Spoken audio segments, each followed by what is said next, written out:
యూటాలో రీసెంట్గా జరిగినటువంటి కార్పుల్లో conservative activist Charlie Kirk చనిపోయాడు.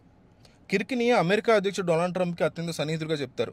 అమెరికా వ్యాప్తంగా వివిధ క్యాంపస్లలో చర్చా కార్యక్రమాలు నిర్వహించడం ద్వారా ఆయన ప్రఖ్యాతిగాంచారు. యూటా కాలేజీలో జరిగిన ఒక కార్యక్రమంలో ఆయన మీద కాల్పులు జరిగాయి. ఈ కాల్పుల్లో 31 ఏళ్ల చార్లీ కిర్క్ ప్రాణాలు కోల్పోయాడు. గొప్ప వ్యక్తి, లెజెండరీ చార్లీ కిర్క్ ఇక లేరు అంటూ ట్రంప్ కూడా సోషల్ మీడియాలో పోస్ట్ చేశారు. అమెరికన్ యువతని చార్లీ అర్థం చేసుకున్నంతగా ఇంకెవరూ అర్థం చేసుకోలేరని, ప్రేమించలేరని ఆయన పేర్కొన్నారు. కన్జర్వేటివ్ యాక్టివిస్ట్ యొక్క మరణం మీద అమెరికా అధ్యక్షుడు డొనాల్డ్ ట్రంప్ ఒక వీడియో సందేశాన్ని కూడా విడుదల చేశారు. ఇది అమెరికాకు గడ్డు సమయం అని అన్నారు. సోషల్ మీడియా వేదిక ట్రూత్ సోషల్లో పోస్ట్ చేసిన ఆయన ఆ వీడియోలో చార్లీ కిర్క్ దారుణ హత్య బాధ, ఆగ్రహం కలిగించాయన్నారు. చార్లీ లక్షలాది మందికి స్ఫూర్తిగా నిలిచాడు. చార్లీ నిజమైన దేశభక్తుడు. తన జీవితాన్ని బహిరంగ చర్చకి, తన దేశానికి, అమెరికాకి అంకితం చేశారు అన్నాడు ట్రంప్. రాజకీయ హింస గురించి కూడా ట్రంప్ మాట్లాడారు.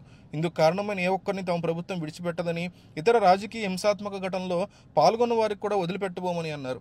కిర్క్ తన 18 ఏళ్ల వయసులో 2012లో కొందరితో కలిసి టర్నింగ్ పాయింట్ TPUSA కన్వర్సేటివ్ గ్రూప్ని స్థాపించారు. అమెరికాలో లిబరల్ భావజాలం ఉన్న కాలేజీల్లో కన్జర్వేటివ్ సిద్ధాంతాల వ్యాప్తికి ఈ సంస్థ లక్ష్యంగా పెట్టుకుంది. ఆర్కిటెక్ట్ కుమారుడైన కిర్క్ షికాగోలో శివారు ప్రాంతమైన హైట్స్లో పెరిగారు. షికాగోకి సమీపంలో కాలేజీలో చదువుకున్నారు.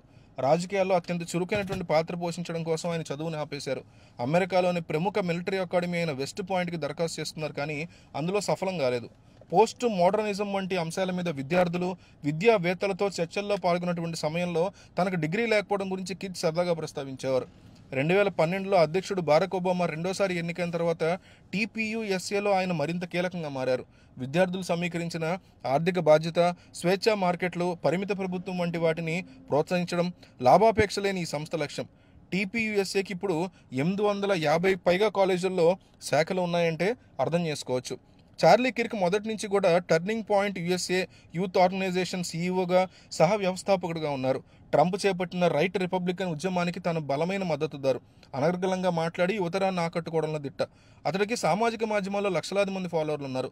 తమ సాంప్రదాయ భావజాలాన్ని విమర్శించే వారి మీద కిర్క్ తనదైన శైలిలో విరుచుకుపడుతుండేవాడు. అదే తనని ట్రంప్కి దగ్గర చేసింది. 2020లో ఓడిపోయినప్పుడు ఎన్నికల్లో గోల్మాల్ జరిగిందని ట్రంప్ విమర్శలు చేయగా కిర్క్ అండగా నిలిచాడు. వరుసదారులు, ట్రాన్స్జెండర్లు కూడా కిర్క్ లక్ష్యంగా చేసుకున్న సందర్భాలు ఉన్నాయి. పలు యూనివర్సిటీల విద్యార్థులతో అతను జరిపిన చర్చా కార్యక్రమాల్లో కూడా వైరల్ అయ్యాయి. ఊటాలో కూడా అలాంటి కార్యక్రమంలో పాల్గొంటూ ఉండగా కిర్క్ హత్యకు గురయ్యాడు. తన సన్నిహితుడు మృతి చెందడం మీద మొదటి నుంచి కూడా ట్రంప్ చాలా దిగ్భ్రాంతికి తెలియజేశారు.